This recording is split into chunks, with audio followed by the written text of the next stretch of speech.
Hello my dear Twilights and fellow hunters, MidnaLikesWaffles here. Hope you hear us in the game okay. Is you doing okay? You're doing good. If you're maskish, doing terrible, whatever floats your boat. And this is my buddy. Azrael, nice to meet you. And this will be the lore for Cainhurst. I'm not sure how much commentary he's gonna have since he thinks mine looks perfectly okay, but hopefully he won't be too bored as he follows me around. Isn't he so fitting for the area? I'm sort of. I have the gun and the blade, but that's about it. We'll get you there. Yeah, We'll I mean, I picked up the Cainhurst Cainhurst Armor, the Knight Armor, but I'm using that in the next area. Well, kinda. But let's not get too carried away. Now, I'm not sure when this lore video is going to go on YouTube because there's stuff I have to edit into it, and it's not going to be entirely fun to do that, but I will attempt to do it. However, I am going to shout out a guy on YouTube who I got my lore from. Mitch L. Look him up, and I'm also going to link the videos I used in the description since my brain did not want to compute some of the stuff he said. I apologize for that. But it happens. Sometimes my brain just will not process information. It has been a lifelong challenge.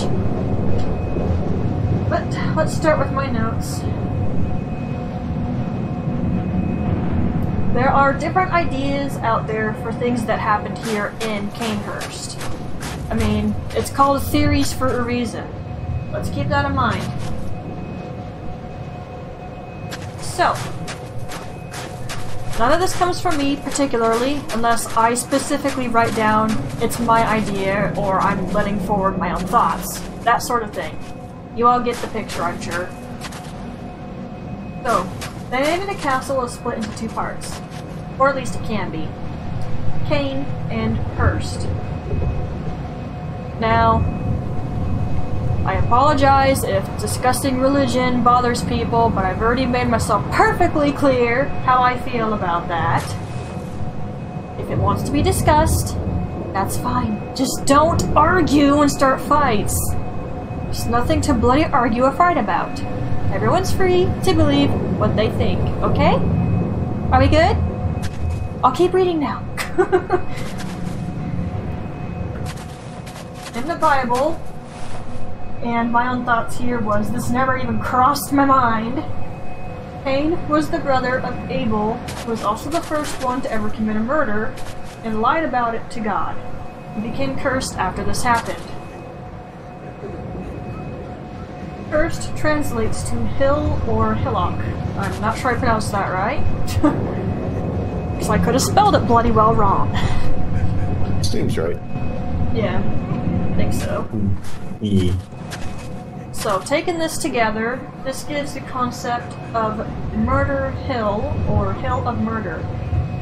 Ugh, sorry if my voice sounds funny, I'm having to turn my head to look at my monitor. This is a very interesting line of thought to me here, because I'll admit I was confused where he was going with that when he started talking about it. I was very confused. It did not make sense why he was bringing up Cain and Abel for a minute.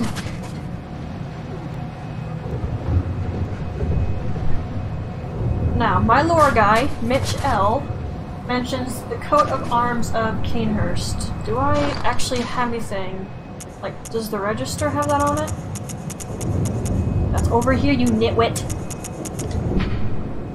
Yes, actually it does. Everyone take a look at that real quick.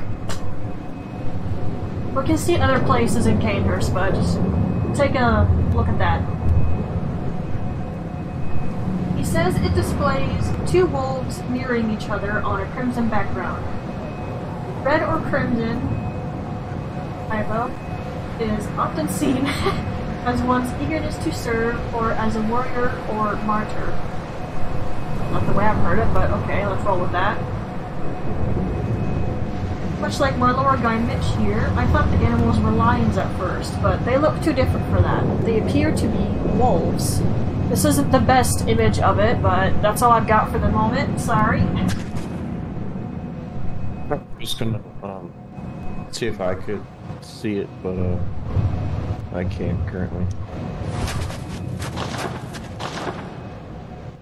And I'm not streaming it, so you can't see. You know, there's a way we can look at it. I think there's flags inside the castle there. Over in the elevator? Yeah, I believe so. Okay, let's go over there. You have to go up the elevator, but... Lead the way, Mr. Cainhurst, assassin. Even though I sort of am. Despite the fact I'm a guest.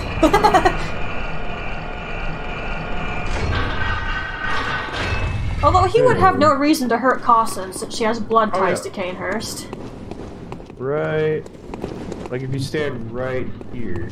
Ah, yes. Good find. I was about to say, can you move, please? To get like a good microscope of that. There we go. Okay, the torch did not help. It's kind of hard to see it in the dark, but it is a crimson background and you can see it a little bit better now. It's two wolves facing away from each other. Yep. And as Mitch goes on to say, as I wrote down, lions are depicted as kingly and brave, but wolves, or I suppose, while I kind of edit it as I read it, I'm sure you'll notice.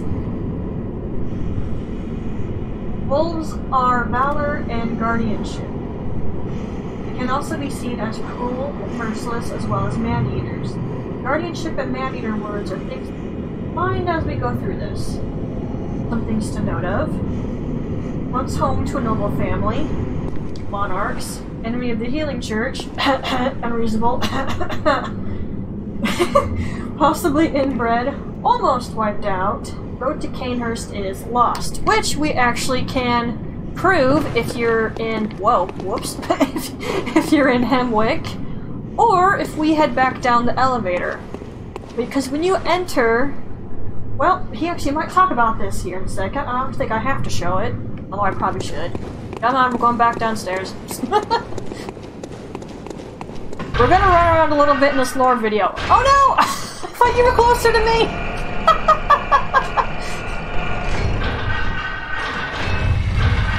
I'm sorry. Go show that. Go toward that. I'll catch up. I sent the elevator back up to you before I went off. Alright, thank you. I thought you were closer. I did too. Although I did kind of suddenly decide to go down here, so... Alright, I'm coming. Alright, so... Road to Cainhurst is lost. I could also probably take a screenshot later of what it looks like in Hemwick. That wouldn't be too big of a deal. I can kill things in almost one hit over there right now as it is. I'm too OP for them. But as you can see, this is heavily broken, even all the way down to the water. It is just completely ruined. And when you look at this little carriage, or coach if you would, which also has the coat of arms, it's just not crimson. Yeah, it has the coat of arms.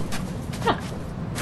And the horses, which already didn't look great when they picked you up, now appear to look like they've been here for effing years, and they're completely snowed over. So, how the effing A did we get here?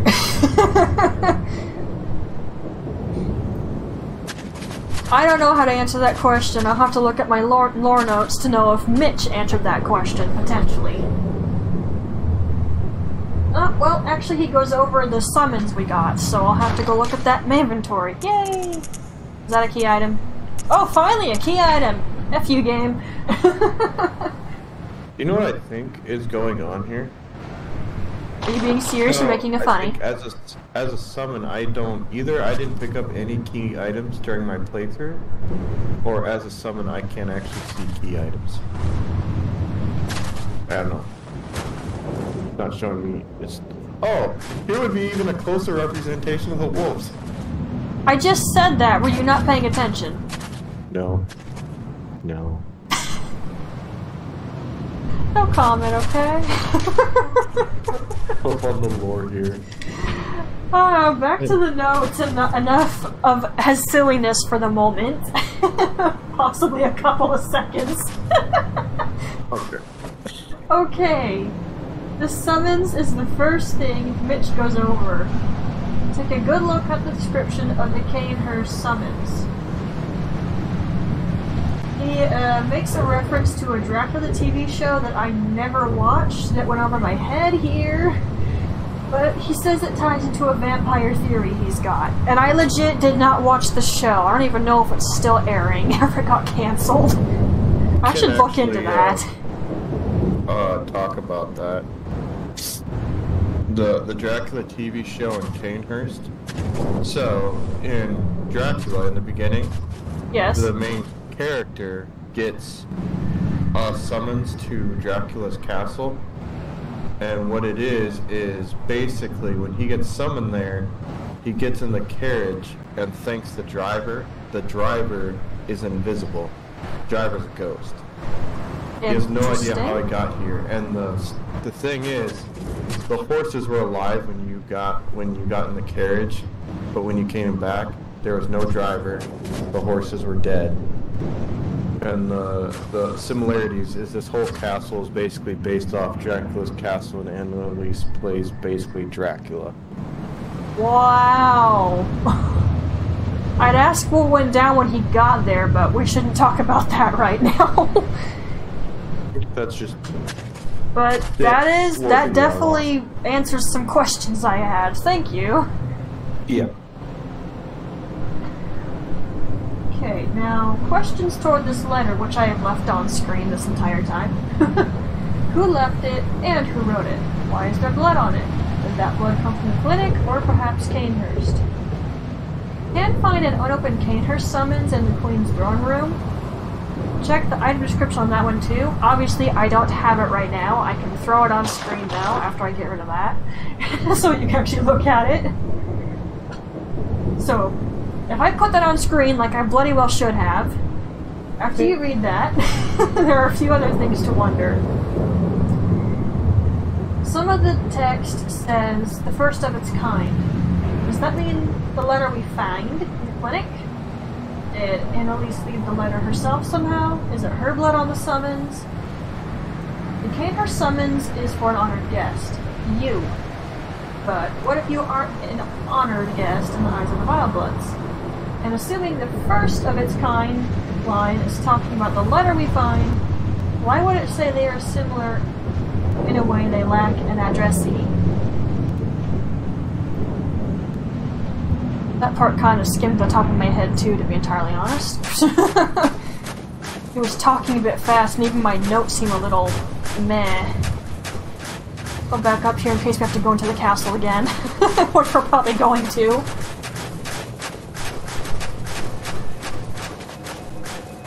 Yeah, before I go back to reading my lore notes, everyone just take a look at how massive the castle is. We barely explore any of it.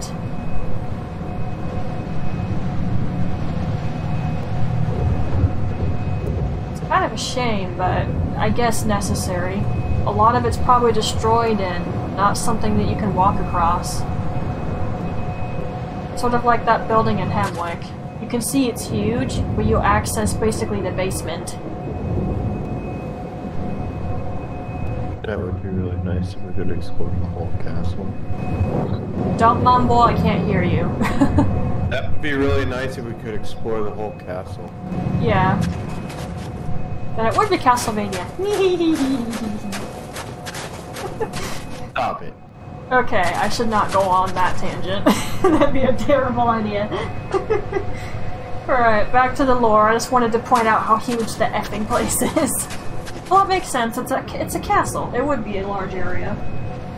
Okay, so Mitch here was tempted to think that the reason you get here from the coach, carriage, whatever you want to effing call it. I call it a carriage. He called it a coach. Meh.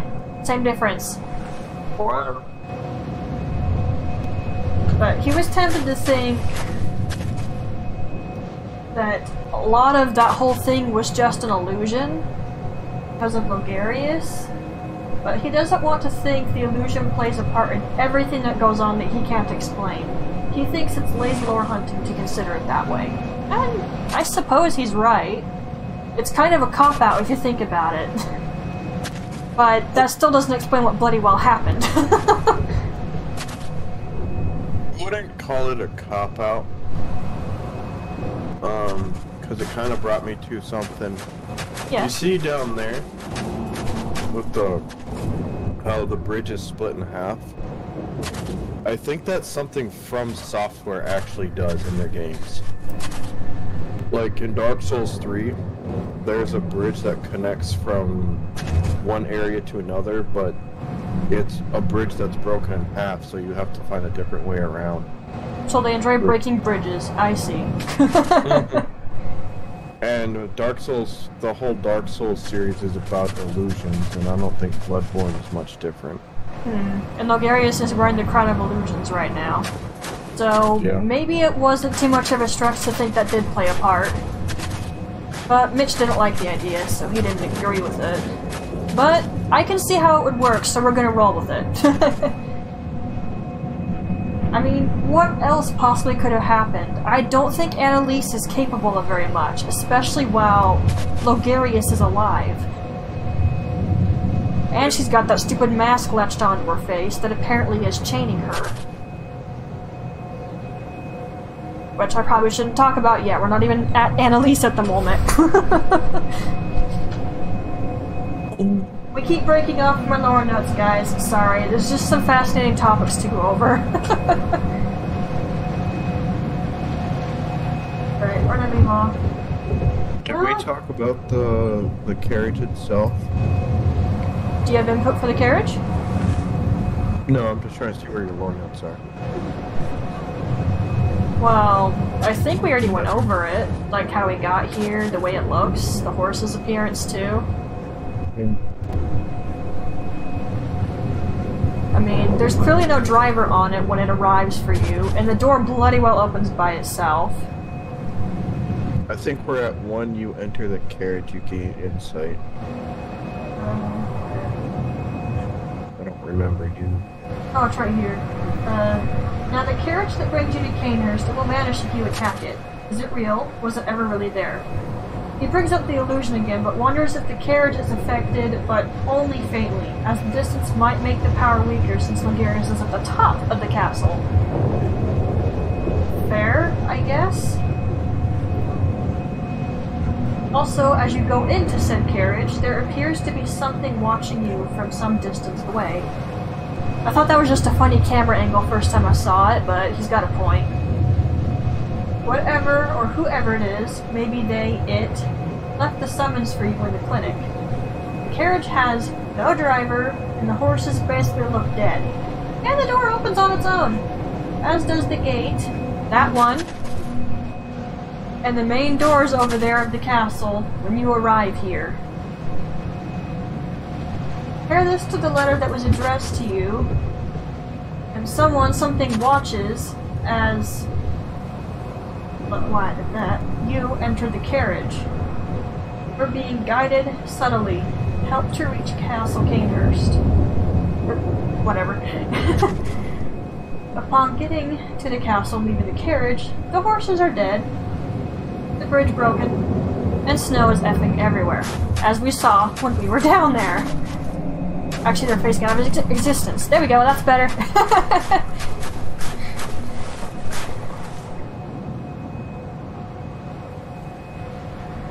There's also the fact when you enter said carriage, you gain insight. And by now, we all should know what that means. I think I went over it at another point in my walkthrough. So I'm not going to repeat myself. If you don't remember, go back to my previous walkthrough videos. It's your own fault. Go look at it. Although, do you have any working theories behind the insight gaining from boss battles and other things when it occurs? I think it's mostly, I feel like it's your character just learning stuff and becoming more, well, having more insight. I think you're pretty spot on. I suppose I'll say it again anyway. It was something I heard from someone else. Maybe it was Epic Name Bro? I'm not sure. I haven't watched him in a long time. Except for briefly on Twitch, and that surprised me he was on there. But anyway, I think it was him who said it, that when you gain insight, sure, you're becoming more aware of what's happening, but you're also seeing something that's not fully comprehensible to the human mind, or something you shouldn't be seeing. He explained it better than me, sorry. But think about it. We see a boss appear and we gain insight. We kill it and we gain insight. If you take people to Yosefka, fake Yosefka, you gain insight for some reason. I'm not sure about that one exactly.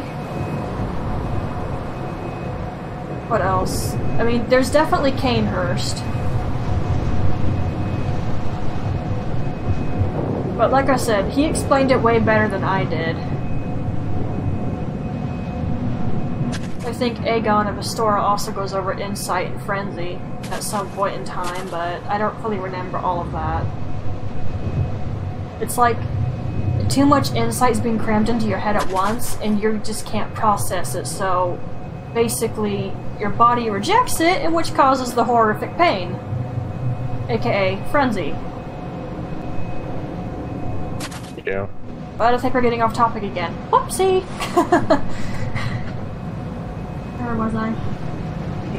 There's a large stone tower that the carriages draw up to once the executioners are dead. We'll get to that in a minute. Okay, we talked about the insight gain at the carriage. Oh yeah, it's right after that part. There's also that large stone tower that the carriage draws up to once the executioner is dead, like Azrael Hill just said. They guard the spot to ensure someone like us with a summons can't reach the castle. Question bearing though, are they really guarding the thing against us, or are they searching for a way to get across? After all, their master Logarius is over at the castle. Why wouldn't they wish to join him? That was my own thought there, but who knows?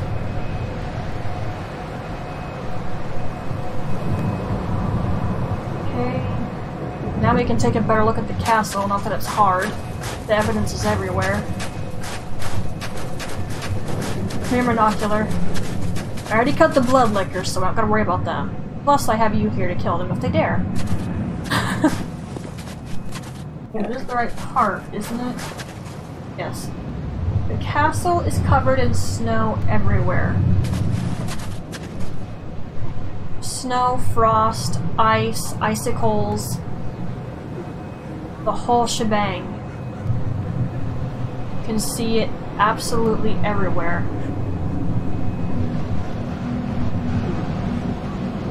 There's no one around you can speak to save the queen herself. Everyone else has become something twisted.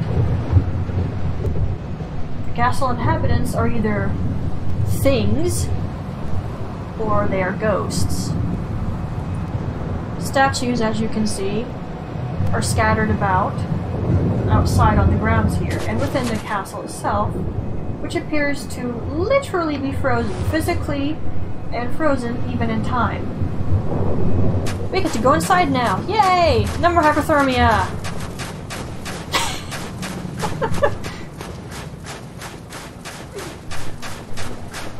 What was that noise? Oh, it was a messenger. Sometimes those things scare me with the random noises they make. I also have a cold, so I'll be sniffling once in a while. Yeah. Now, the floors of the castle. I pointed this out even in my walkthrough video, but I'm doing this before that's even gone up. The floors are perfectly clean, and the castle is mostly in order where it matters. And these servants right here are the ones that keep it spick and span. Yes, for some reason they remain. Even their enemy card is curious as to why they stick around. Is it loyalty, fear, or just plain denial? No one can say since they don't speak.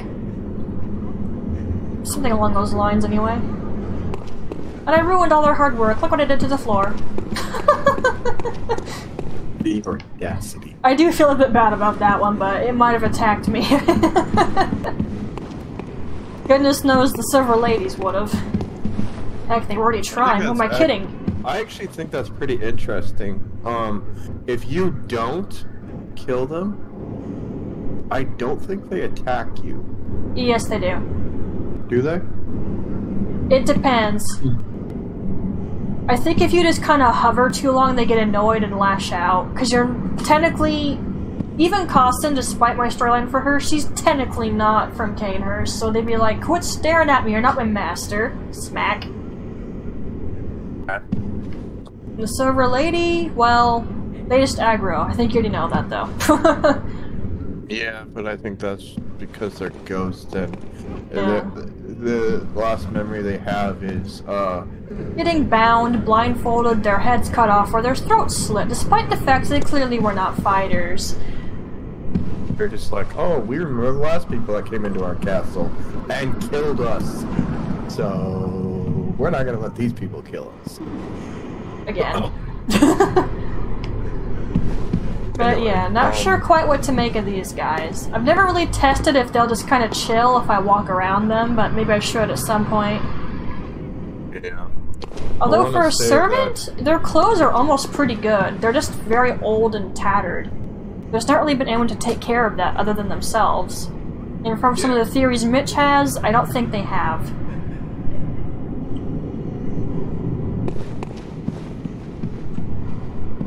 Well, speaking of Mitch's theories, let's get back to that. So we were just talking about how the floors were very clean, as is seen. It almost shines, honestly. And the castle is mostly in order. The attack must have been very sudden when it happened. Might as well. Remember me pointing out looks of the ghost in my walkthrough? Well, this is why. The executioners bound, blindfolded, and slashed the throats of the nobles and even beheaded some. Even those who could not fight, it didn't bloody matter.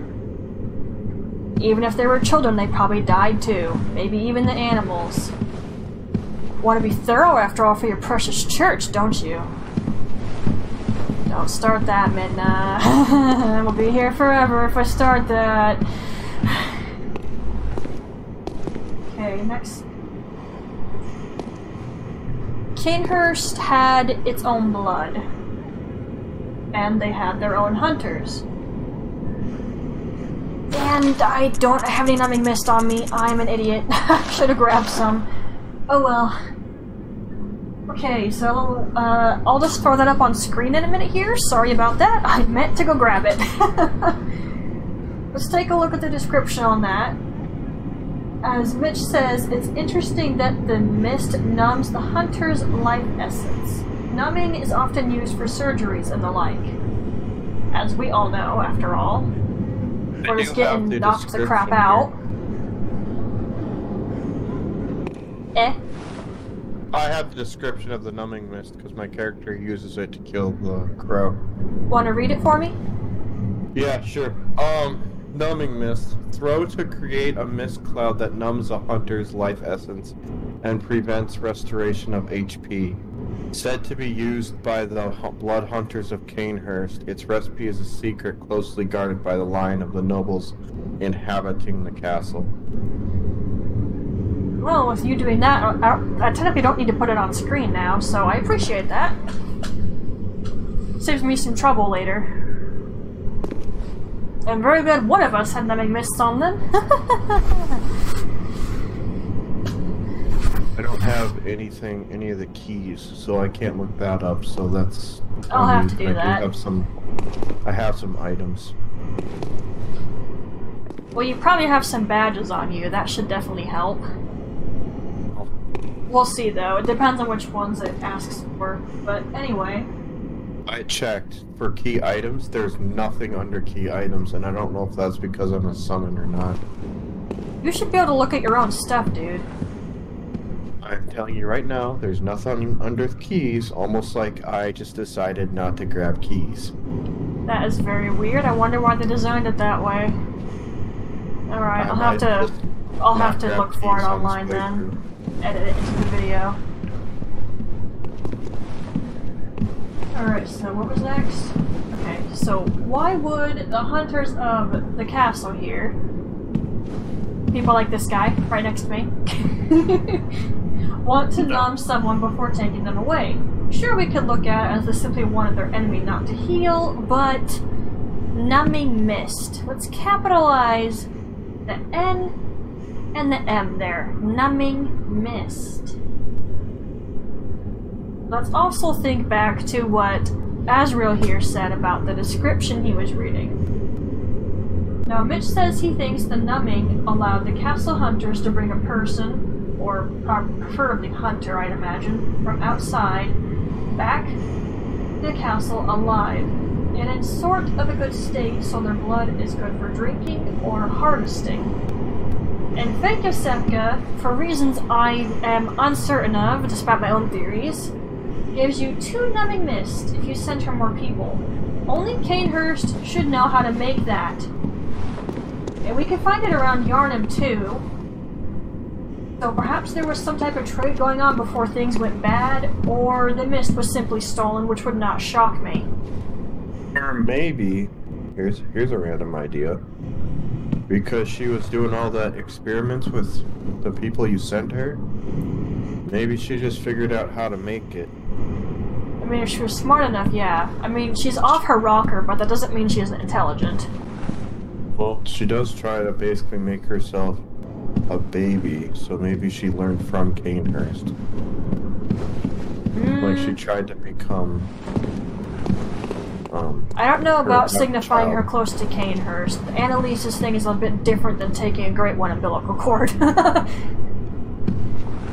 we're talking about fake Yosefka here, right? What do you know that I do not? Well, fake Yosefka, you said she gives you a numbing mist? 2 of right? them, yes.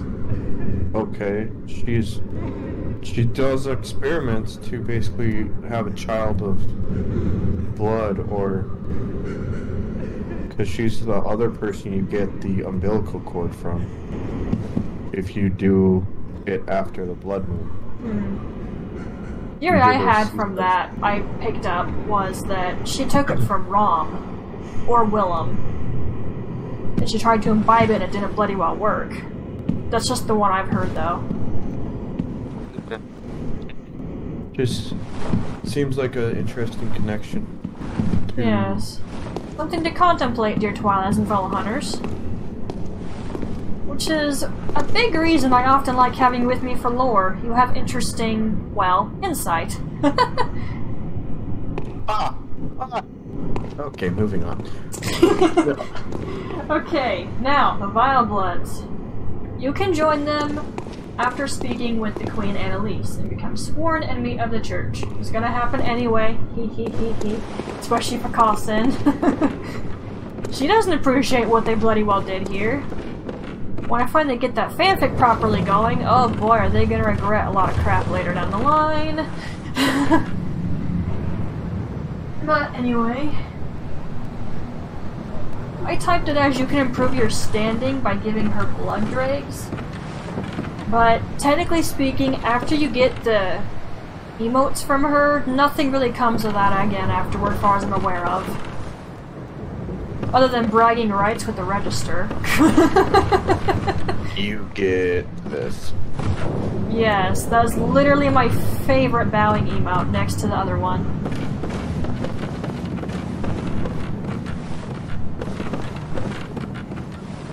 We need to stay in here for a while? I'm not sure, I'll need to keep reading this.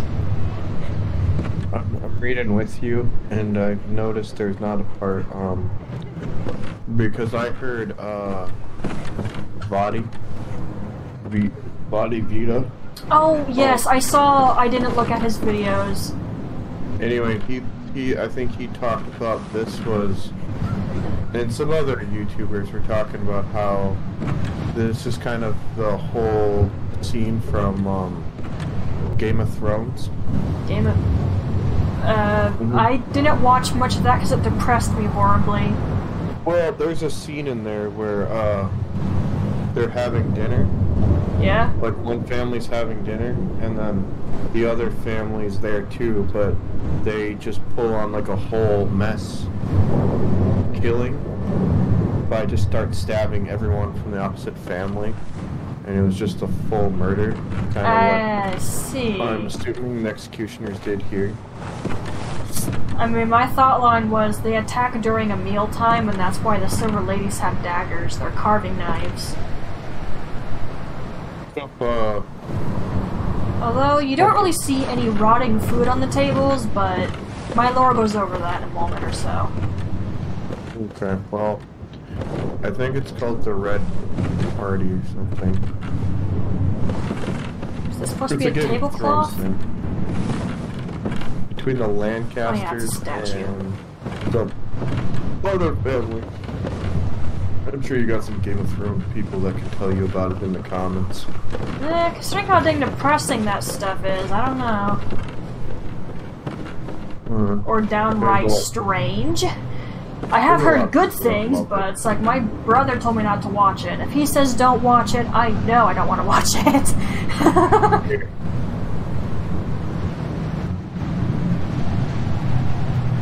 Okay, where was my lore note? There it is. If you have a blood drake, which obviously I do not, read the description and look at the picture. I'll have to edit that in here somewhere. Interestingly enough, he explains a dreg is the most unpleasant and vile part of a hole. I didn't know that, and it sort of fits with this whole thing. You get blood dregs mostly from fellow hunters. I kill NPC hunters to get the dregs since I don't like PvP, although he has ideas for me to use, which I am definitely going to cash in on. Basically, he's going to let me kill him, which is nice of him. Considering he could probably destroy Cawson with a few couple slashes of his sword.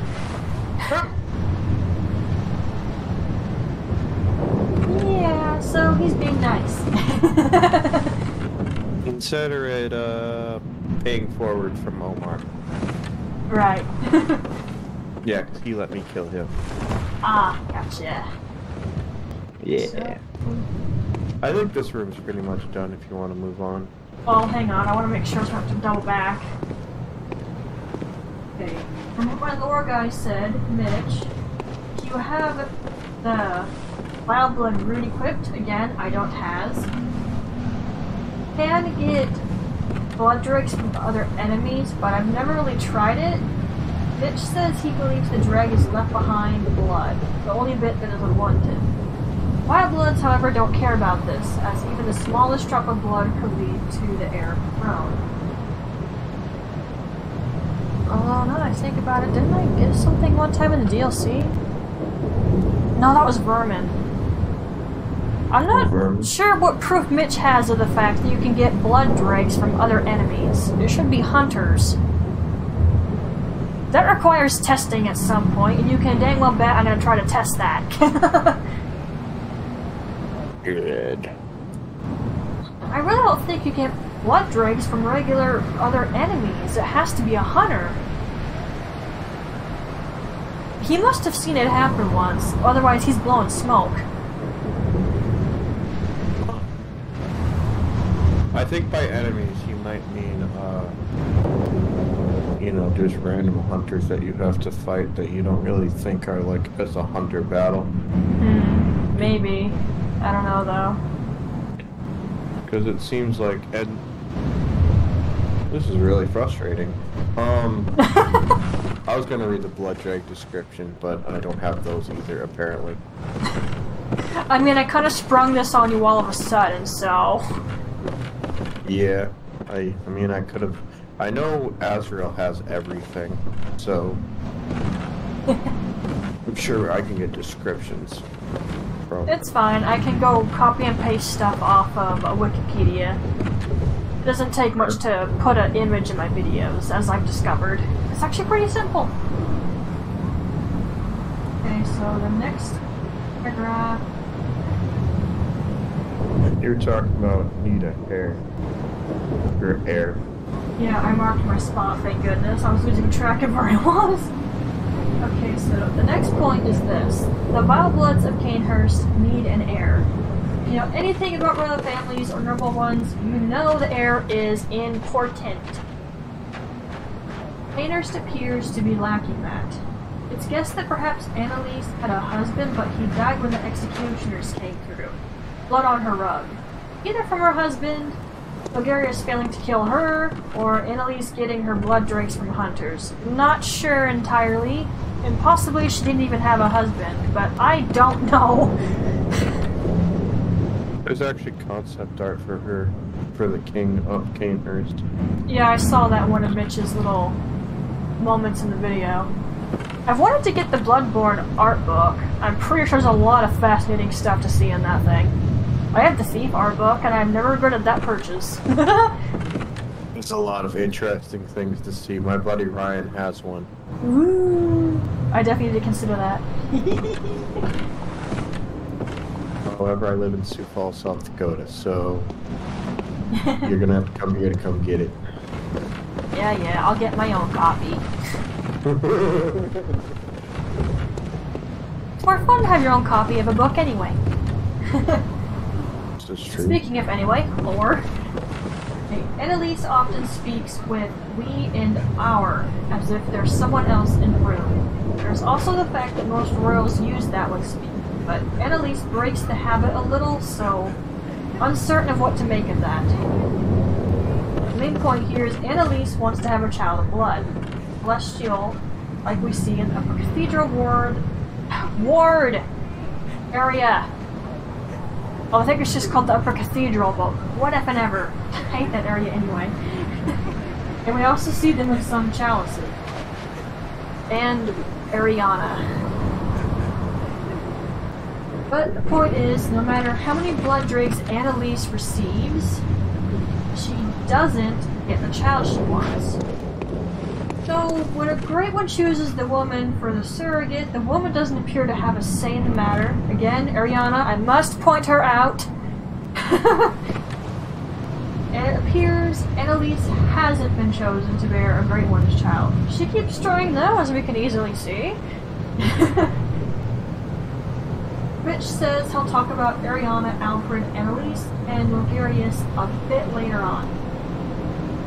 This video is gone for 40 minutes. I'm still gonna keep it going now. I don't mind having long videos. He now brings up the Cainhurst Rune, which obviously Midna cannot show on screen. Tell me you're able to look at that. I just can't keys, like anything key related I can't look at. Can't you look at your runes now? That's not a key, so yes, I can look at that. Okay, it should be you the... You want me to talk about, like, the description, or Yes, what it please. says? Okay, corruption. A secret symbol left by Carol, runesmith of Bergenworth. Several runes contain a nuance of blood, including the rune of corruption, associated with the oath of the corrupt. Pledgers to this oath are Cainhurst Wildbloods, hunters of blood, who find dregs for the queen in cold blood, particularly in that of hunters. Yet the corrupt are heretics in the eyes of the church, and thus subject to the wrath of the executioners. I had a thought while you were reading that. It says particularly that of hunters? Does that potentially mean she had blood from other people too that weren't hunters? Probably. But it makes sense. I would think, you know, if, like, they go to war.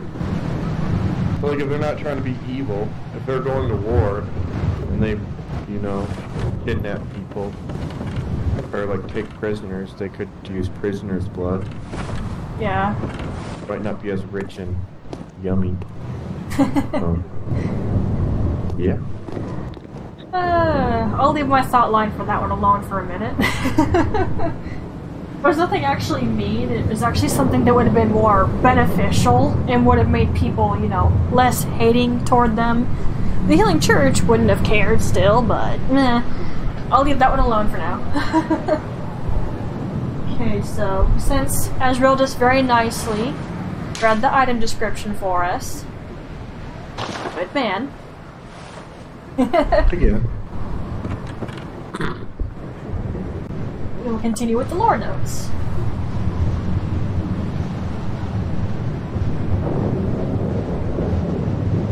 Yeah, I don't know how you jumped to this topic after that unless something went over my head and I ignored it. I'll just read. So Cainhurst was here before the church came to be. They already knew about... Wait, did I type that stupidly? No. So the Cainhurst was there before the church came to be, so they already knew about the nobles and the royals there and the power they held. I'm just getting tired. I'll be fine though, I'm not sleepy tired yet, but my brain is trying to slow down. Keep you on track, don't worry. Thanks. Yeah. Right. The F is that sound outside of my window? Don't worry about it. Oh, there's kids playing. That was a weird effing noise. It must have been a bike or something. It's like, what the F was that? It clearly was not Bloodborne. That was a weird noise. I couldn't even describe that if I tried. Anyway, though. So, the church knew about them and the power they held, yada yada. Azrael just read that nicely because my brain decided to dirt. They also, of course, know. I lost track of it again. They also, of course, know the Vileblood's skills, power, cunning, and numbers.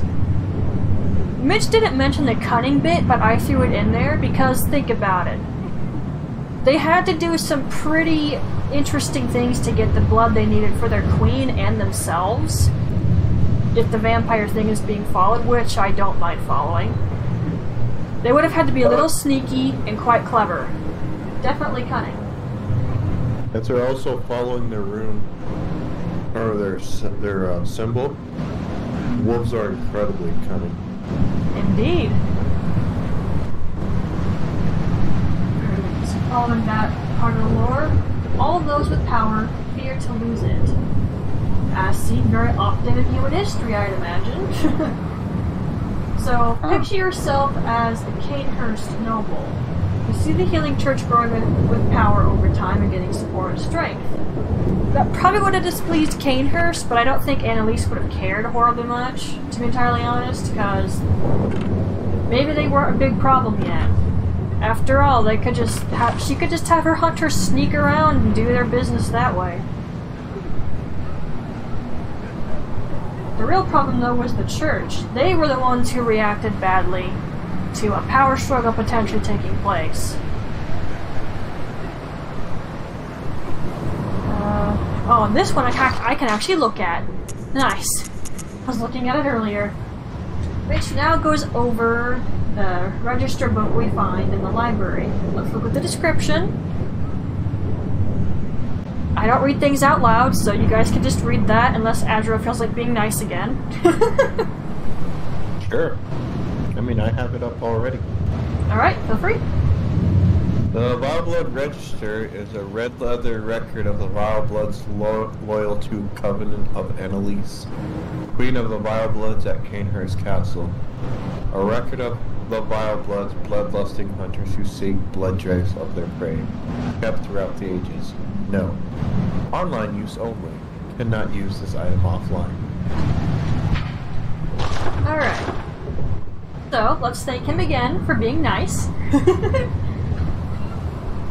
Since Midnight cannot stand to read out loud. After reading that, you can start to see getting blood dregs for the Queen hasn't been a short-term thing. It's been going on for a very long time now.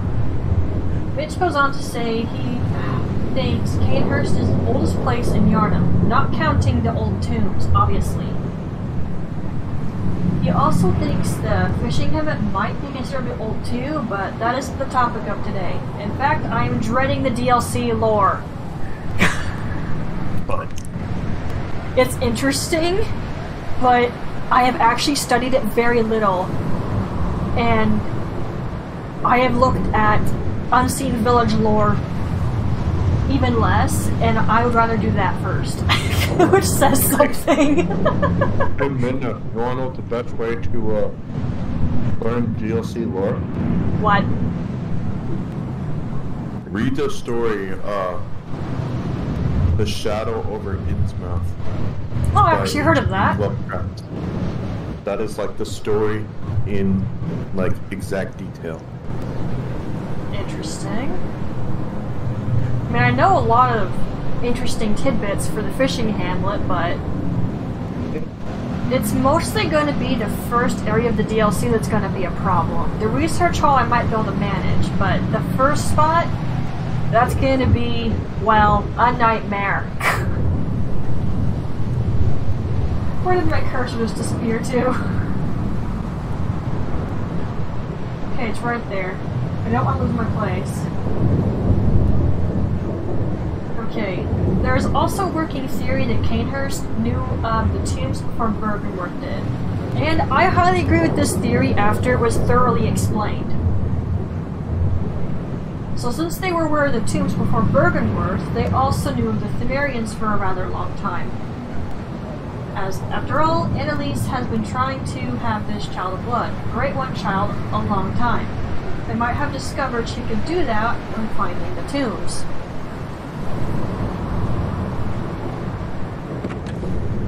I thought I heard a server lady crying for a second, sorry. It's like, we did not miss one if we ran through. That was weird.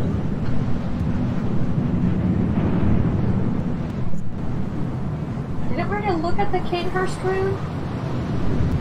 Yeah. Yeah, we did. Done. I guess Mitch just brought it up again. Alright.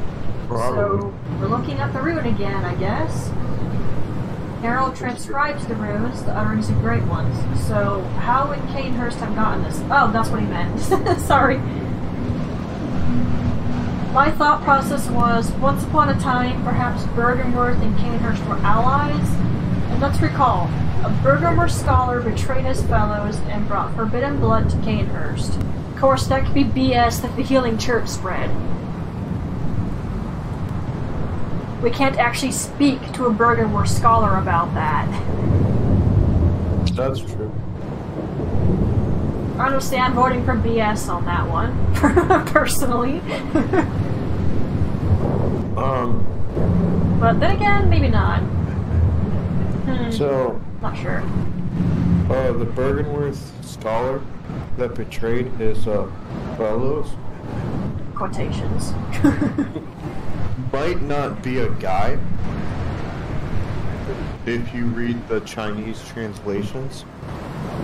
True enough, a lot of the translations have different genders spoken of. Boat deeply believes that it's Maria. Really? Mm-hmm. Now that is fascinating information. Because instead of saying he, it says they. And who was a vile blood that just straight up left? I'm not sure if technically she was a vile blood. I mean, she had blood ties to Cainhurst and she could use her blood in combat, but we don't have proof that she was a vile blood. I think she was... I can't remember why the lore is, but... And she was related to Annalise. Do I have that weapon? Oh gosh, can you imagine how Annalise reacted when she found out what happened to Maria? I don't want to think about that all of a sudden. Well...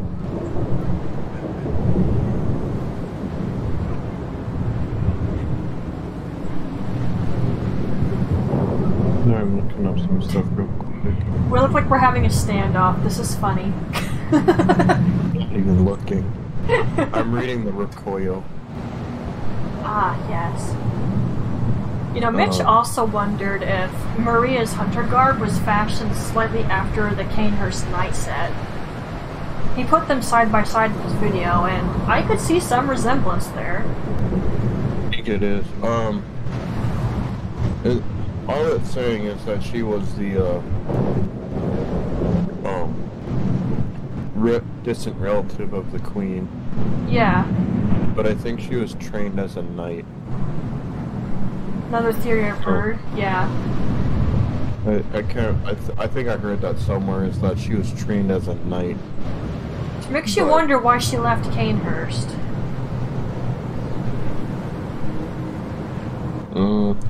Because I think she met what's his face? Gehrman. Gehrman, yeah, first hunter. Wanted to be closer to him. And it never worked out. Anyways, back to yeah. interesting tidbits, but sorry, we get off on tangents really easily. Happens with Maria too when we play games. Don't mind us, we're having fun. And hey, it's interesting thoughts to think about, isn't it? yeah, I just think these are important things that I'm just seeing as we're reading down. Yeah. So. Okay, so just read that. And there's also the Thumerians. Yeah. There's also the Thumerians who could have helped them out with making their Carol Rune. You know, that makes a lot of sense considering that Maria's skin is like very pale. Yeah. I've also heard the theory that Logarius is a Thumerian, or at least a descendant. I'm not sure what to make of that one, but I can see resemblance after I heard it, but I'm going to need to look into that more before I discuss it properly. Yeah. Which will be the Chalice Dungeons lore. Yay, I'm definitely looking forward to that effing one. Ugh, that's going to be just dang annoying.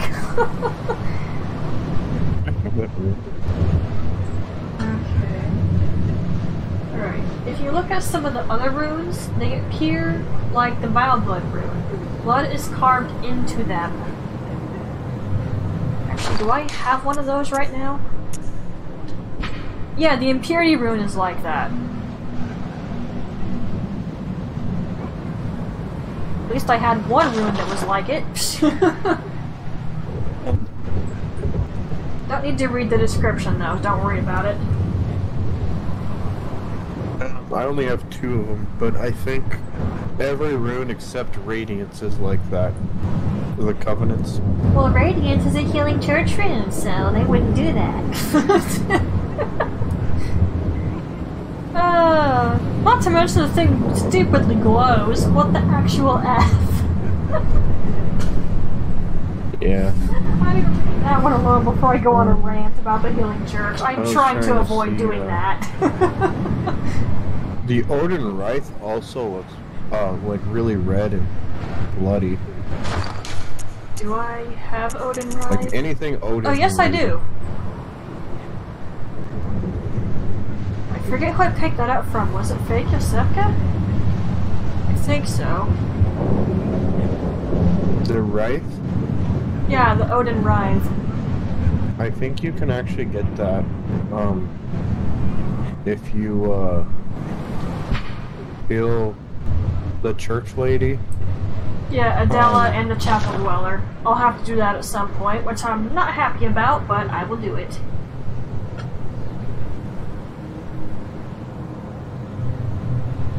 Okay, let's see. I'll just carve into that. I don't know why blood is carved into these runes, and I think he tried to explain it, but it went over my head. Again, it will be linked down below in the description. You can watch it yourself, Twilights. But my lore guy here, Mitch, goes on to wonder why Vile Bloods are heretics. I didn't have to think too hard about that one myself, because I actually know a bit about IRL churches in the past. Oh boy. But anyway, there are many theories, but one I follow easily is that they were a threat to the healing church. Which is not hard to believe now, is it? It also brings up how the Egyptian Ankh and the Cainhurst Rune look alike. The Ankh shows life's journey, death, and the soul. The Cainhurst Rune, though, is stacked. So the passage of birth, life, and death goes on forever. This implies the Cainhurst nobles are immortal, having many lives. Alfred's own dialogue sort of supports this.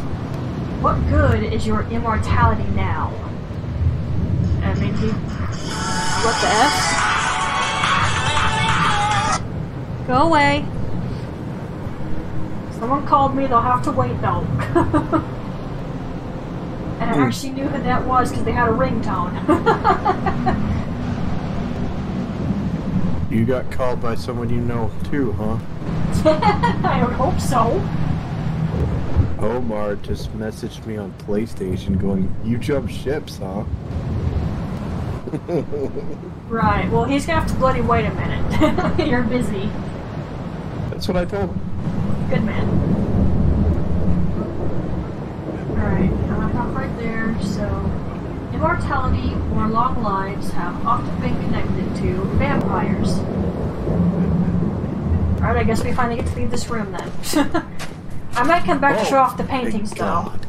Sorry! I thought Mitch was gonna go over the paintings. I guess only either Vati or Jerk Sans Frontiers went over that. Just got a nice close-up of that statue showing her chest off. So, this guy here I killed earlier before you shut up. If a Cainhurst Gargoyle manages to grab you, it bites into your hunter's neck and shoulder area and drinks their blood.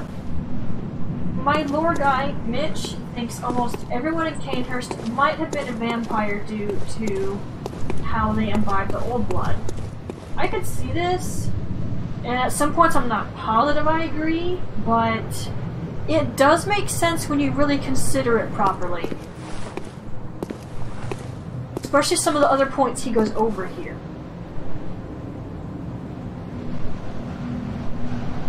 Oh crap. That better not be a key item. Watch it be a key item. Which I'm pretty sure I don't have. Yep. Right. Okay, we now look at the badge of the Royal Guards of Cainhurst. I will throw the description and the item picture on screen now. For me. Please read it. What are you doing?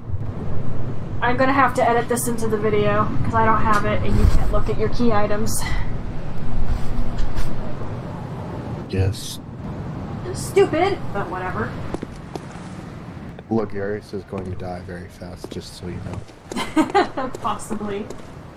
Right, this tells us more about the guards/hunters of Cainhurst. They might have only taken on the name when German first started up the hunters. But that's just a theory. Maybe they went with it on their own, who could say. There's also the fact of the last line. You join the Vile Bloods or become one.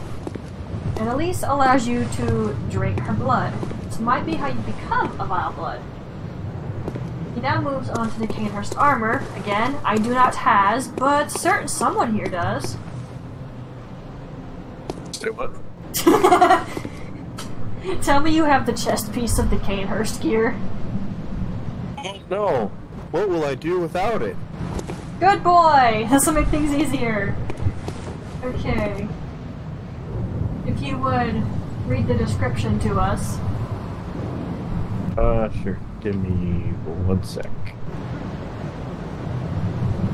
Silver armor worn by the royal guards who protect Annalise, Queen of the Vile Bloods at Cainhurst Castle. This paper-thin silver armor is said to deflect blood of ill intent, and is what allows the royal guards to capture prey for their beloved queen, so that one day she may bear a child of blood. Thank you. You're welcome. It saves me some time, so I definitely appreciate it. Don't you dare walk off that ledge, I'll kill you myself. We're gonna save a lot of time with the boss. Okay. The armor is fair on pierce damage but not blunt, as Mitch says. and they are protected from blood of ill intent, like the description tells us. And again, the description also says the armor is to help capture prey for their queen. They of course use Numbing Mist to bring the hunters back home alive for the queen.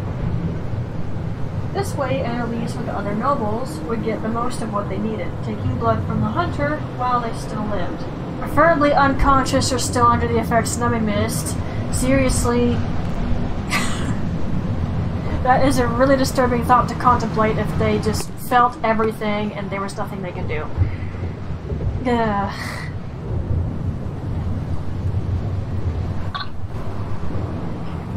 Knight armor also looks very much like old knight armor, like medieval types. The ones who rode horses. So perhaps those at Cainhurst had horses before it became easier to go around by foot. Now, Mitch really thinks this because of when you start going up to Annalise's throne, there's a lot of statues of knights on horseback. I mean, plausible? I was gonna point out, if you go to the Chalices, you find the armor. It is written down. Okay. Yeah. Yep, which is right next to it. You can also find the old armor in the Chalices, which supports the idea that Cainhurst really did know about the tombs. Perhaps before anyone else did.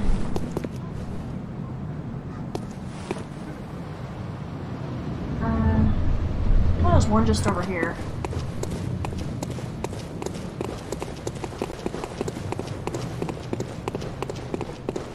Nope. Had an epic fight with this guy. Actually got me a couple of times. We now move on to the Cainhurst Servants. They may serve the nobles here, but they appear very able to fight, as is seen by all the blood on the floor and my HP bar.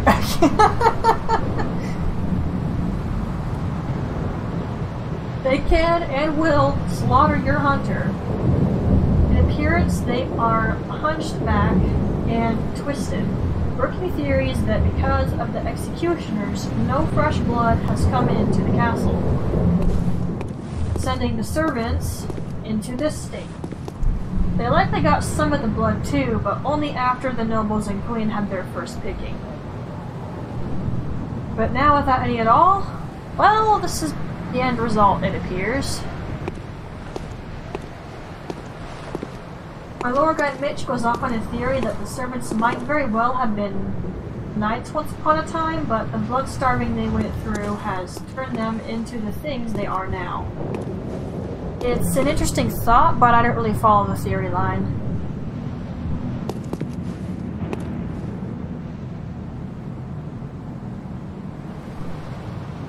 Back to the Gargoyles now.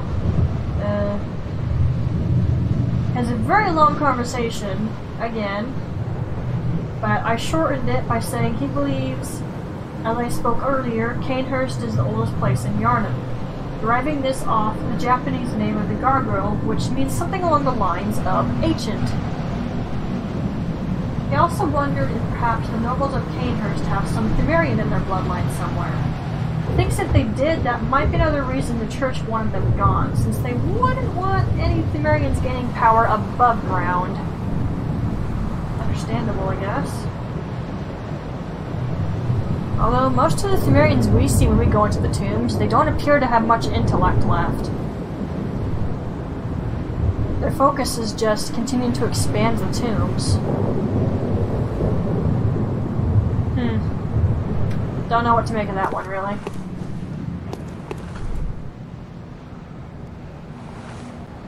Hey, just want you to know.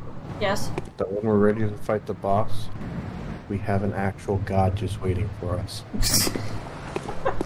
I wouldn't go that far, but he's a very OP hunter.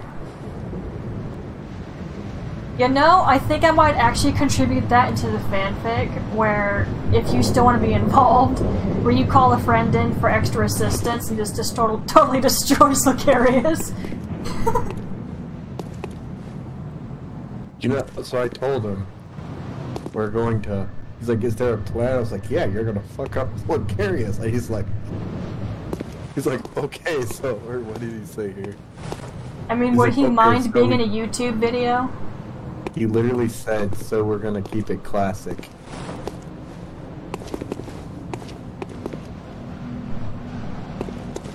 Where'd my cursor go? I'm paying attention. Sorry. There you are. Okay, where is it? He just keeps messaging me. There it is. Okay, now I knew there were hunters in the chalices, but I didn't know some were from Cainhurst. That one actually surprised me. It appears they talk as you fight them. Blood for the queen. Blood for the child of blood. Blood for the blood rapture.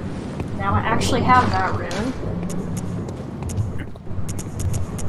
It's not the best version, but I have one. There's only one version you need. And hey, I completely quoted this from you, by the way. Written by Azriel! The Blood Rapture rune is dropped by... Well, you know what? Since you're looking at it, why don't you read it? Well, I just like literally went out of it too. Get back in there! That's what she said. Okay, so... Okay. The Cal rune that inscribes inhuman sounds, Blood Rapture, is the raw euphoria of the warmth of blood. Restores HP with visceral attacks, one of the darker hunter techniques. This rune resonates with the servants of the queen, carrier of the child of blood, who yearn for their queen's blood with the little hope of requitement. For them, they find solace in Blood Rapture that serves as a surrogate for their desires. I meant the lore notes, but that works too, I guess. Oh, I was... okay, I legit quoted where you wrote the part. It's kind of hard to miss. Okay. The Blood Rapture rune is dropped by 3 different sources. It drops from Cursed or Defiled Chalices, the Shadows of Yharnam, who we will discuss later. Yep. And the Bloody Crow of Cainhurst. I wanted to take a second to talk about the Bloody Crow. The Bloody Crow of Cainhurst is a hunter of Cainhurst, who presumably went mad with bloodlust. It is my idea that he was a hunter of hunters who joined the Vile Bloods. Or he might have just killed them for their garb. Eileen says he's the most dangerous hunter she has had to face. I have an interesting theory about why the Bloody Crow's in Cainhurst, and I believe he might be looking for our... I believe he might be looking for Ariana, who, when you tell her is of a safe place, it's very close to where you fight the crow. There you go. Oh my god. What happened there? Okay, so... Did you typo? Yeah, so it says, I believe he might be me looking for Ariana. I mean, your get up. You're basically the Bloody Crow, dude. I'm the Bloody Raven, thank you very much. Oh, so you're a conspiracy theorist. Nice. Yes. You actually know what I'm referencing when I say that? No. A flock of ravens is called a conspiracy. Really? Yes. Just like a flock of crows is called a murder. Oh, did you say... Oh, anyway, so let's move on. Let's see. Where we go? Okay, a lot of what Mitch talks about here goes over my head. I didn't understand it well enough to note things. Again, I'll be leaving the video in the description so that you can look at it yourself. I'm very sorry, but like I said earlier, my brain does not compute correctly sometimes. It just happens. Well, we could take a seat somewhere if you like. I'm gonna be sitting here reading this for a second. Let's go inside and sit. Just chill on the carpet. Did you just knock something over? Yes, the books. I got an idea. Come over here. Huh? Come over here. This is gonna be great and epic. Oh dear. Yeah. Here we go. We're gonna sit on top of the tables? Yes. Okay. Ta-da! Alright, so we're gonna sit here for just a moment. I have had my HUD showing the entire time like an imbecile. Whoops! It's fixed now! Whoopsies! Okay. Moving on to Ariana now. She's one of my favorite characters, to be honest. And I wrote this with very lightly touching on what Mitch said and what some other people have said. I can't give credit to certain people since I don't remember who said what, unfortunately, but there's Epic Namebro, Aegon of Astora, Redgrave, Jerk Sands Frontiers, and Vati Vidie? Something. Vidie? Yeah.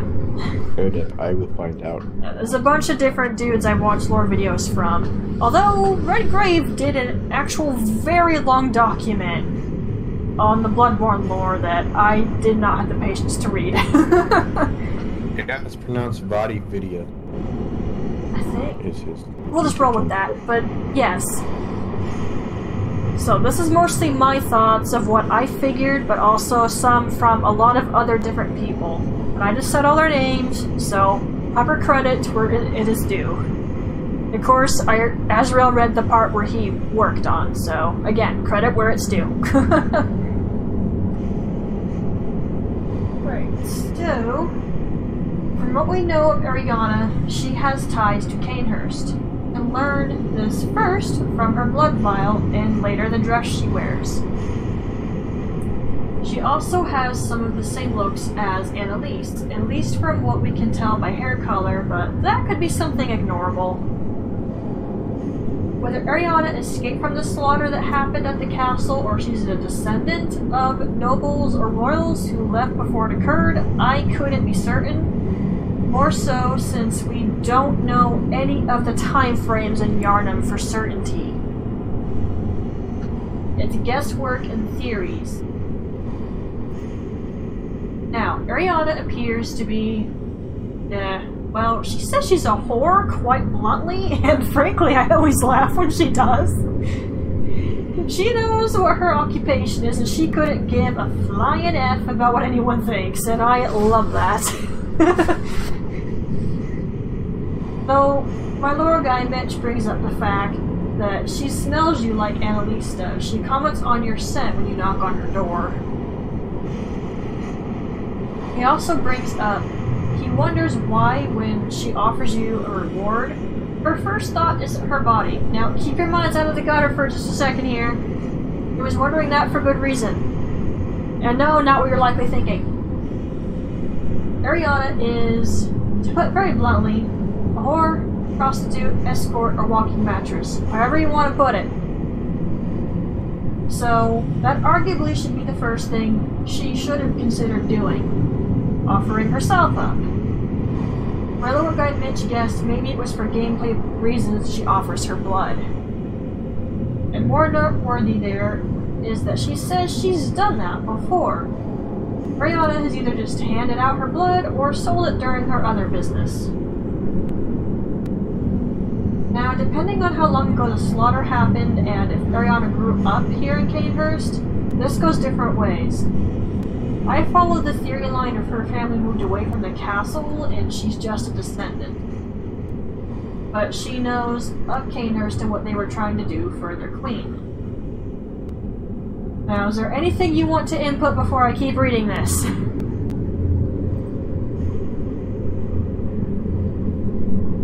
Azrael?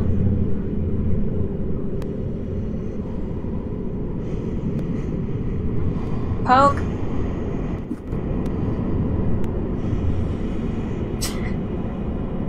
And I think he stopped listening.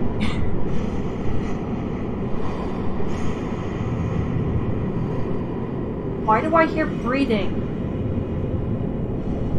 We killed everything. What the actual F?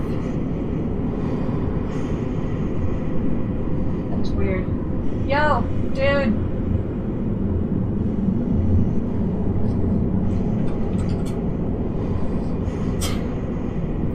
Oh man. What happened? I was trying to get your attention. Sorry, my phone was dying and that's where my notes are. Right, I wanted to know if you had anything you wanted to input about Ariana.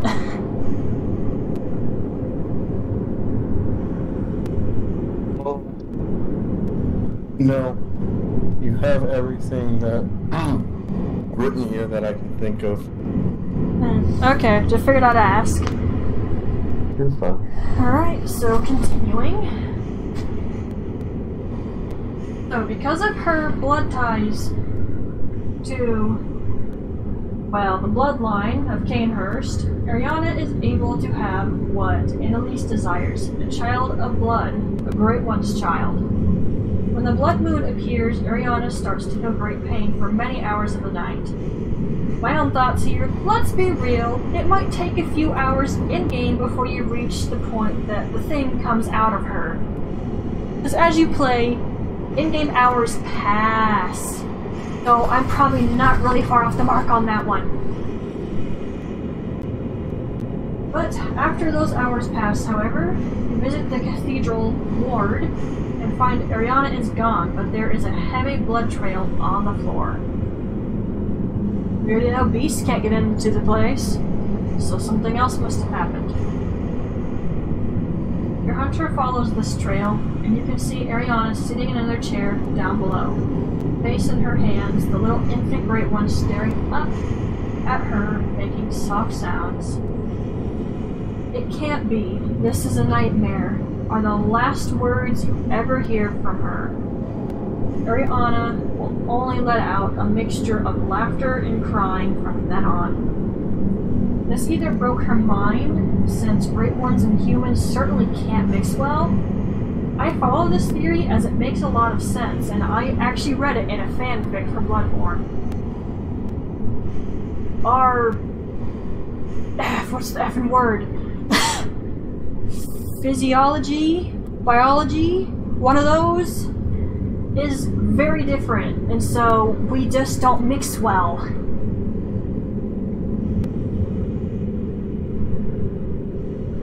So it's either the fact that Ariana's humanity couldn't handle what occurred, or she's just horrified she birthed a Great One child, when she herself didn't want it. That was for the Queen, not her. We could walk away, and perhaps the Great One child dies after a while. Those births don't seem to go well, for mother or child.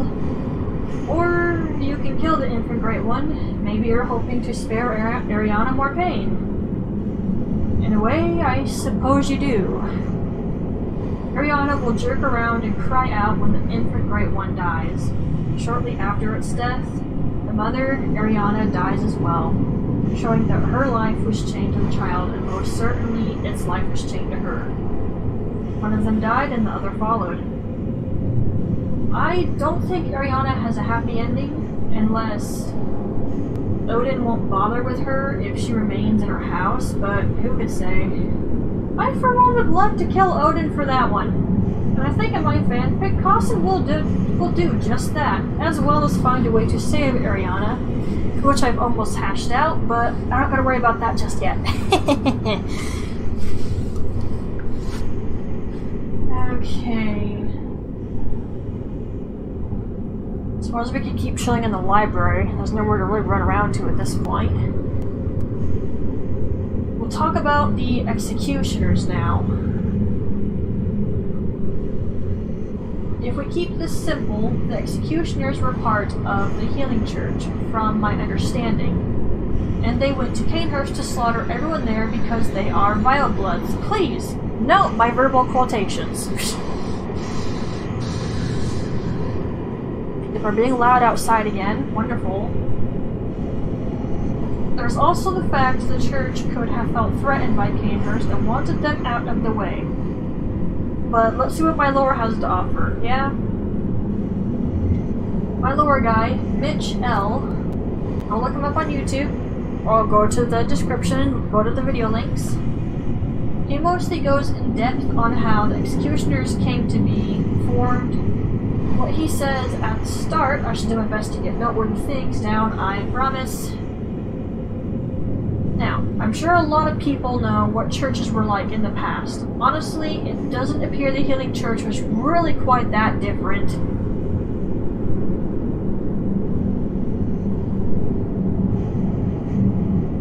Something that Mitch put on screen caused me to make a face.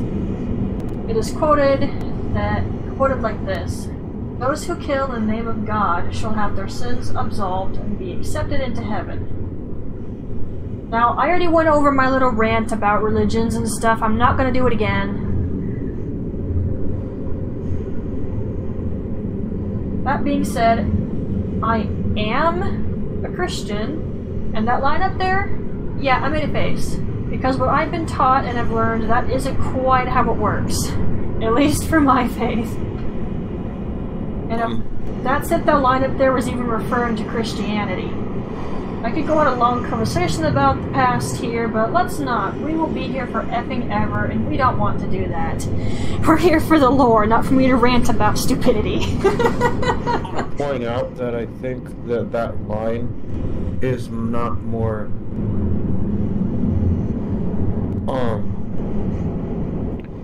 normal, like current Christianity. It was from the past, yeah. Or when the Crusades were going on. Yes, Mitch had more to say about it, but it was a lot to quote down, so I kind of just bypassed it. I got you. I mean, this whole thing is 13 pages long, so yeah, I figured let's not make this worse than it already is. It's like really long. Yeah. Okay. Mitch starts talking about the executions now. Executioners. I might have typoed that. I had a feeling I knew where he was going with this, but I wasn't certain, so let's see.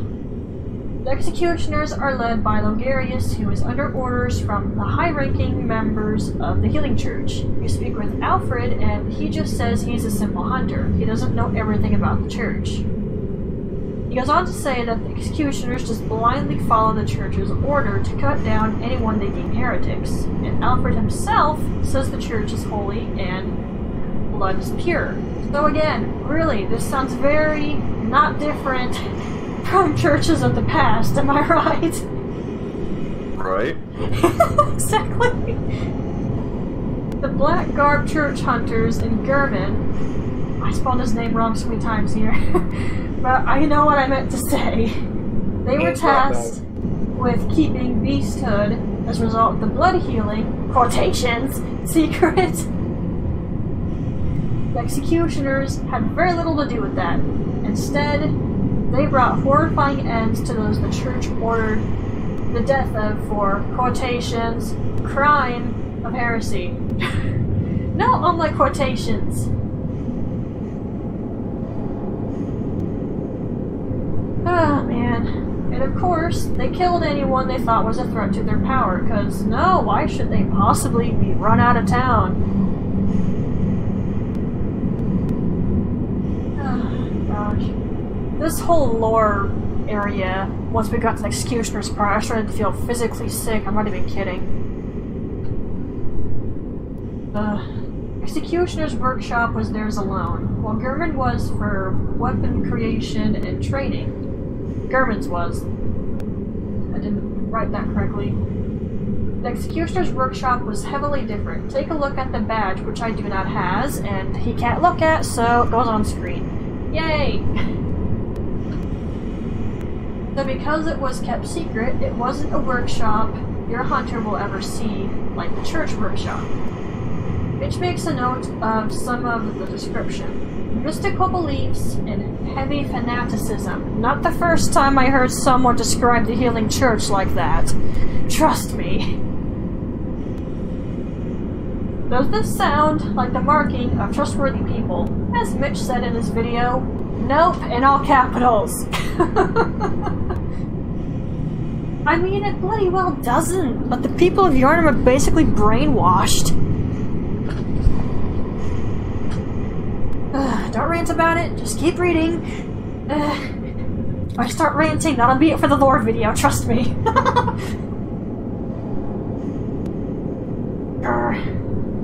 Okay, where's my cursor? There it is.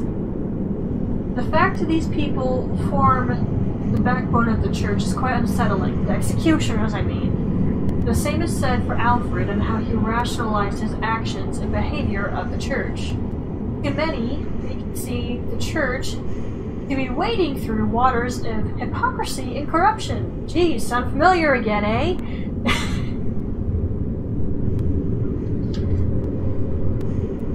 Alfred shrugs all of this off and calls them holy. I wonder if he would sing the same tune if he knew what the blood really did. That was my own thought right there. But who knows, maybe he would still keep thinking that. Alright, if you discuss the Vile Bloods with him, his tone becomes that of extreme hatred. His change shows the brainwashing of the church. I'm gonna stop commenting on the past of the churches because honestly, you guys can see it for yourselves if you know your history. The church has already proved willing to burn an entire city to the ground to keep the nature of their blood hidden. Old yarn of anybody?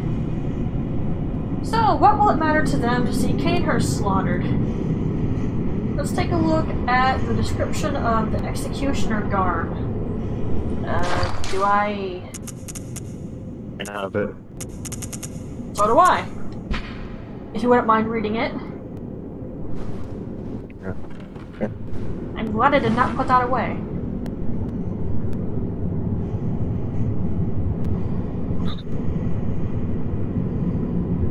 Attire worn by the band of executioners commanded by the martyr Logarius later became the basis of all church attire with its heavy draping of the holy shawl. As the great Logarius once said, acts of goodness are not always wise, but acts of evil are not always foolish, but regardless we shall strive to be good. Ball! That's what it be saying though. I know, but it's just like, when you know what they've done, it's like, are you serious or are you delusional? Yes. Ugh. Where'd my cursor just go? I lost it. Ugh. Where'd it go? There we go. I found it. Okay, Rich goes over some things my brain won't hold on to again, so again, video is linked. But he did bring up something that I found interesting as well. The Hunter's mark is on the Executioner garb. Mitch believes that the Hunter marks were discovered just before this group was formed. We know Cainhurst might have found the tombs. Lovely typo there, me. Good job. Before anyone else. But their hunters don't appear to use the mark, and we never see sign of it in the castle, far as I've seen. We do know Eileen has the mark, but she's a hunter of hunters, so what does that mean for the executioners? So far, I don't think there's proof of them hunting hunters, but who knows? If a hunter was branded a heretic, they definitely would have, without bloody question. Mitch now goes over the headpiece, which I know I don't have, and points out there was no way someone could see through the thing. This makes me think of the choir hunters. This is my own thoughts. Recall that headpiece? Couldn't see through that either. But that was to encourage insight. Eyes on the inside, I think. But we'll take a look at that later. For now, we're looking at the Executioner Helm description real fast, which I don't have. Do you? Oh dear. I've been abandoned again! Okay, he's there. I'm there.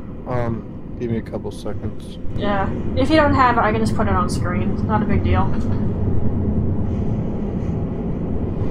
Is your buddy still messaging you? He, I was actually gonna ask if, you can invite him to the call. He won't really say anything because he doesn't really like to, but... I don't make a habit of inviting random people into calls, sorry. I just realized this video's gonna be long. He's gonna be sitting at the boss door for a very long time. I know, sorry about that. Oh gosh, hour 34 minutes. This is what happens when we go off on tangents. but here you go, for the executioner helmet. Yes. The odd helmet worn by the band of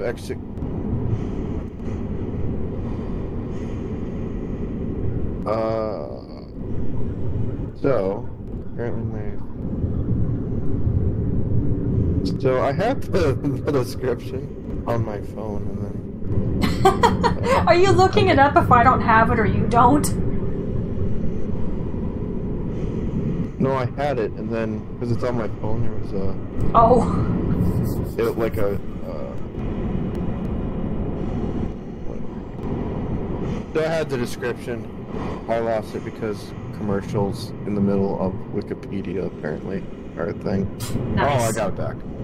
The odd helmet worn by the band of executioners commanded by the martyr Logarius. A conical gold helmet, symbol of the executioners, represents luminosity, ambition, and the unflagged resolve to face impurity. Staring it down with a stern golden spirit. As the great Logarius once said, acts of goodness are not always wise, the acts of evil are not always foolish, but regardless we shall always strive to be good. God. There we go.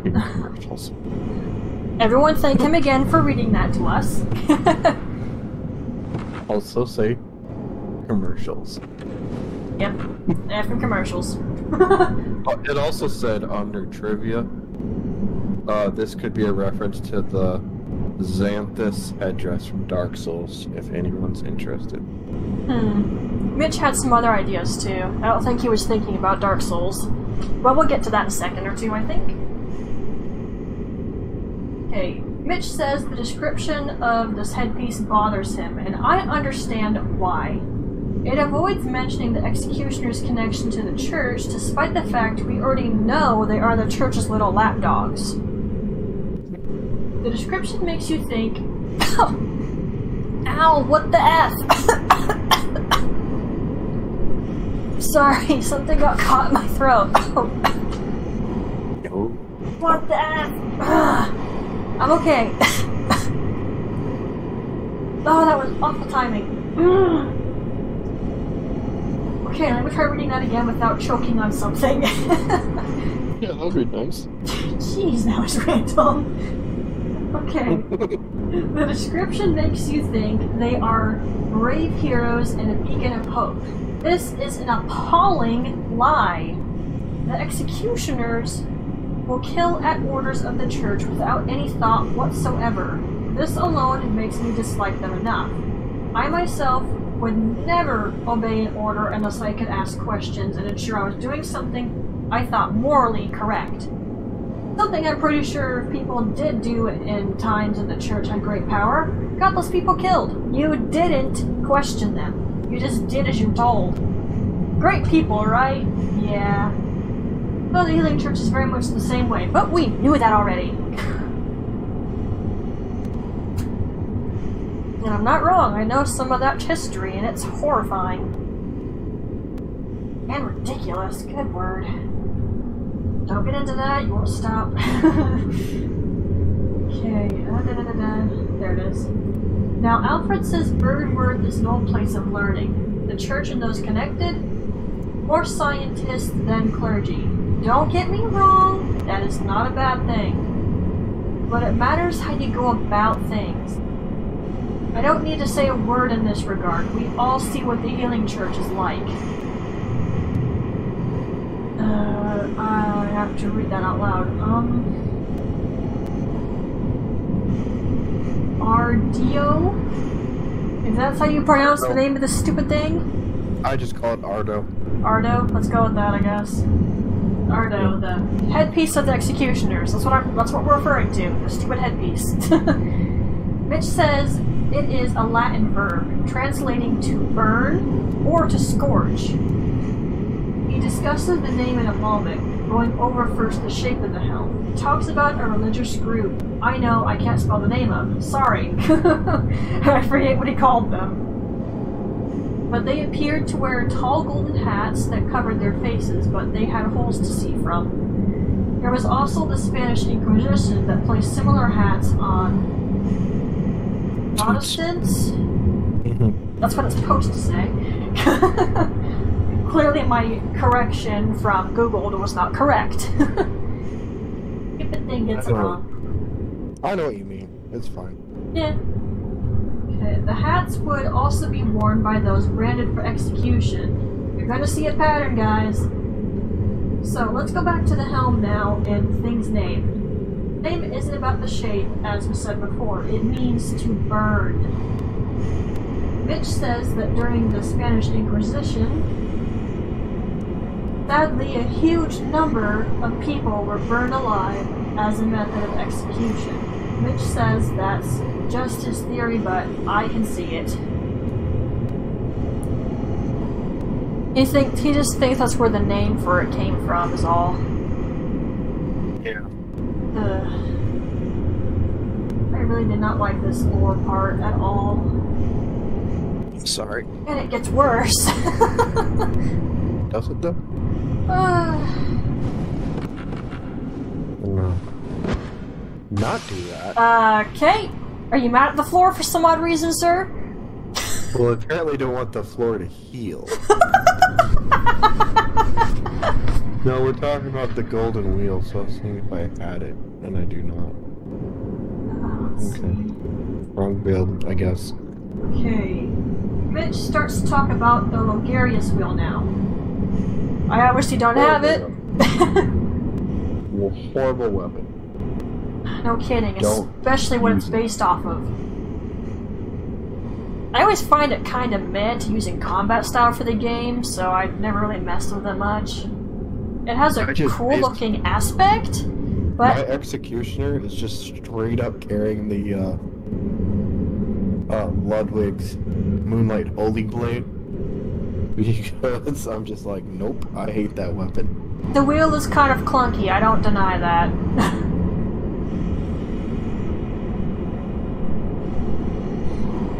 I guess I get to put the thing up in the video though, since I don't have the wheel. That was the downside to this whole thing. I wasn't gonna have items. You know, I do have an idea, but I almost feel like you need to stop the recording for it. What? I can grab Azrael, who has everything. I don't have to stop the recording for that, you just have to leave and get your other character. Okay. I'm gonna go do that. I can just wait a minute or two. Not a big deal. Okay, well, I'm just gonna go grab them then. If anything, I can write down where I edit something out in the video. Okay, now, let's get back to the lore. And you have the Logarius Wheel now, yes? Yeah, actually. I should. One of the... It'd be funny if you put it away. You don't have to stand up to read it, you know.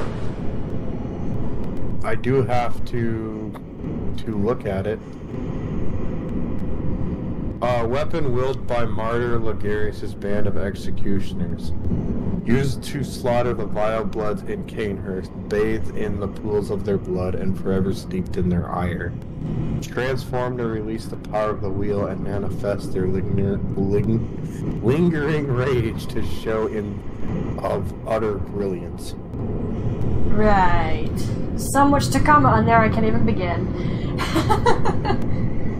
Alright, so with the description read, with him being nice enough to switch characters.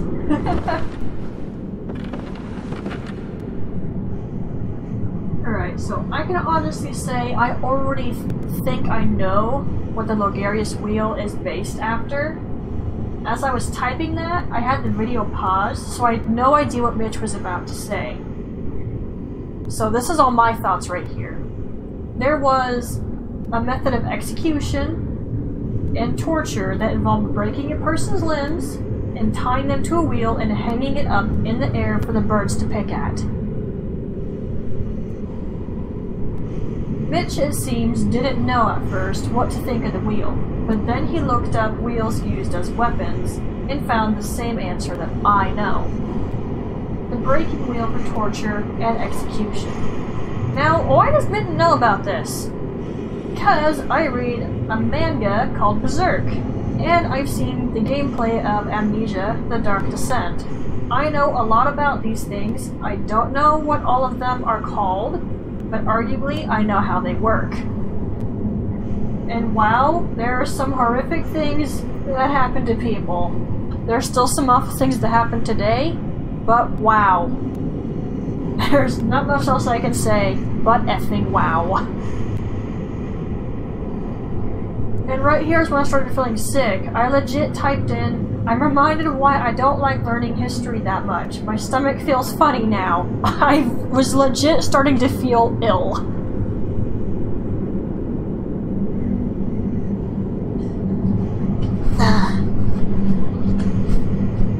This was like some of the worst parts of the lore for this area. I effing hate this. Moving on though. Mitch says the executioners were really exploited by the church. Consider like putting a scent out for a pit bull and getting them to attack. We found something interesting about the breaking wheel and the executioners though. Saint Catherine of Alexandria converted many Romans to Christianity. Being of that faith at that point in time was basically a death sentence. But aside from thinking about that, Saint Catherine was of noble birth and a scholar. I remember this part of the video, but I'm with him. If you can figure out where he's going with this, 10 points to any Hogwarts house of your choosing.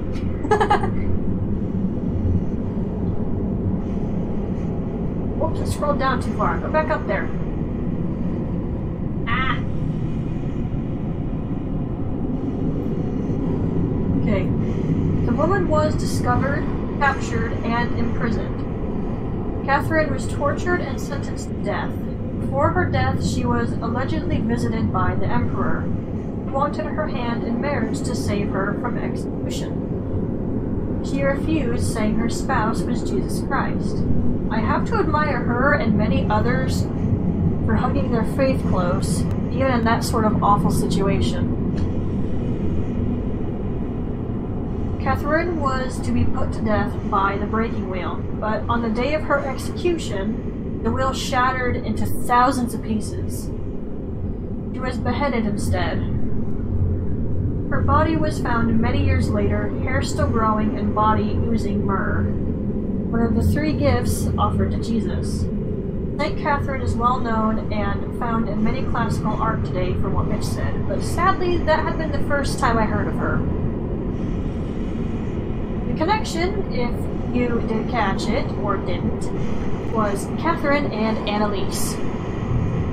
They are of noble birth, and speaking of things a church decides is heretical. I don't know about the marriage thing though. I was gonna talk to you about that. Okay. Was there any ever hint that Logarius or any member of the church was interested in Annalise? Not that I know. Yeah, I thought so. I wasn't too sure about that one. Darius, Seems to be guiding her pretty well, though. But there's no like actual. I have just become a bunch of books. There's no actual proof. Yeah, I thought the same thing. That was legit the first time I ever heard of that, and I kind of lifted a brow and tilted my head. It's like, okay, I'll talk to Azrael then, see what I think. It's like, you're right, there's no actual proof to stand that on. Everything else, though, they had a lot in common. Alright, so Mitch moves on to Logarius now. I haven't heard much of the theories about Logarius being a Pthumerian or a descendant, so I can't add much to this. Sure, he's really tall and bears a striking resemblance to the Pthumerian elders you can find in the Chalices, but I never noticed that until it was pointed out to me. I think Logarius will get talked about a bit more in any Pthumerian lore I end up having to write down later on. Yay! Mitch thinks Logarius wasn't the only master over a band of executioners, and I agree. They would be a bit too many people to command under one person. It's doable, yes, but makes more sense there were larger groups. Mitch's theory is supported by the wording of various item descriptions. Check weapons, armor, and badges, and you might find what he's talking about. So with this in mind, he takes his band of executioners and informs them of these vile bloods and their filthy practices. Then they go to the castle and start the slaughter. If the nobles able to fight or not, children or elderly, it did not matter. Everyone was to die. But Logarius would find a problem with Annalise. He couldn't kill her no matter what he did. So instead he seals her away and the path to Cainhurst is lost. I would think Logarius orders his executioners to go back home while he remains to keep Annalise from restoring her people. His executioners leave. They destroy the bridge in hopes that helps their master. Potentially, anyway. Interestingly enough, even the sword Logarius has looks similar to a Japanese blade that was used for executions and ceremonies. Much like the wheel, its likeness from such things. The sword has some hidden lore to it and matches what Logarius' own blade does. He stabs it into the roof and it shoots off smaller blades at you. In real life, the sword's lore is known to move on its own and slash at those who committed a crime. Mitch says it's only lore, folklore for the sword, but it does fit with what Logarius here is able to do with his blade. Okay, phew! My jaw kinda hurts, actually. I think that about wraps things up here. Ugh. I'm sorry some parts of Mitch's lore I wasn't able to figure out enough to note, but you can look at the videos I've linked and see it for yourself. Now, if you were part of my Discord, you know I've said since Bloodborne lore can take me a while, I'll be starting up another playthrough on the side. I'm still going to do that, but I need to take care of some planning first. But for now... Too undignified to roll off the table, huh?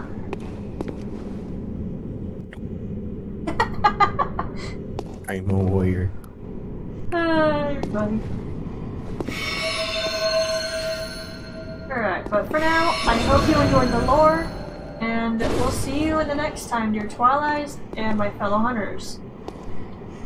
Thank you for watching. If you'd like to support the YouTube channel, please like, subscribe, and share it. If you'd like to support the Twitch channel, which is linked, please follow and share it. My Discord is linked on my Twitch and YouTube, and the link should be working. But above all, hope you enjoyed this, you had fun with it, because I'm pretty sure we did. And see you in the next one. And remember to fear the old blood. Bye! Hear it.